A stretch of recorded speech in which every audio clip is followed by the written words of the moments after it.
Oh, bonjour Internet, comment va? Abonnez-vous, partagez, commentez, likez, cloche, toutes ces conneries-là. Donc la figurine, voilà. Elle est belle, hein? Vous connaissez ma femme? Elle est belle, hein? Bon, un peu de contexte quand même, j'ai déjà dit dans une autre vidéo qu'une figurine, pour moi, bah, c'était trop la classe. Pourquoi?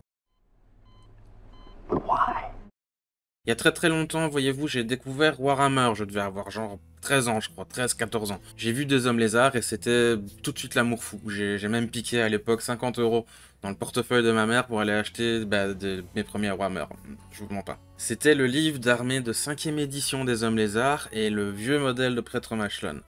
Ça s'invente pas. L'univers de Warhammer m'a tout de suite subjugué, j'étais conquis immédiatement. Autant le fait que les figurines, bah, elles étaient trop bien, que l'univers en lui-même, en fait, lui aussi était trop bien. Vous voyez, des gros démons, des gobelins, des nains, des canons, des morts-vivants, c'était tellement beau, tellement classe, tellement immersif. J'imaginais dans ma tête toutes sortes de batailles et de scènes de guerre entre les différentes factions.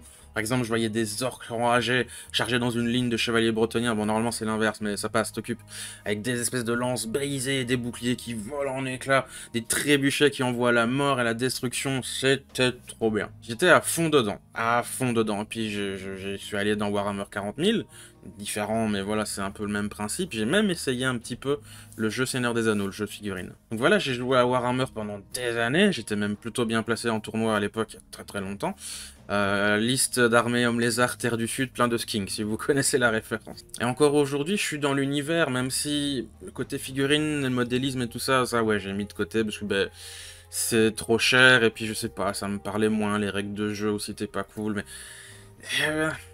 Et même si j'aime toujours le lore et tout, l'univers, bah c'est vrai qu'il y a quand même un petit peu de magie en moins, vu qu'il n'y a plus les figurines, quoi, on va pas se mentir.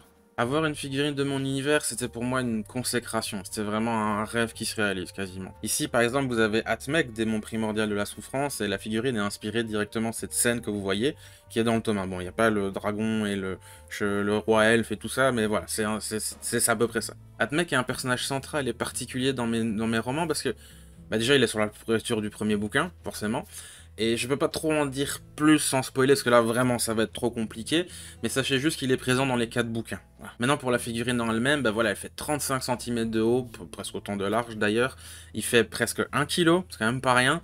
Et voilà, ça a été imprimé en 3D, ça a été modélisé en 3D, ça a été peint à la main.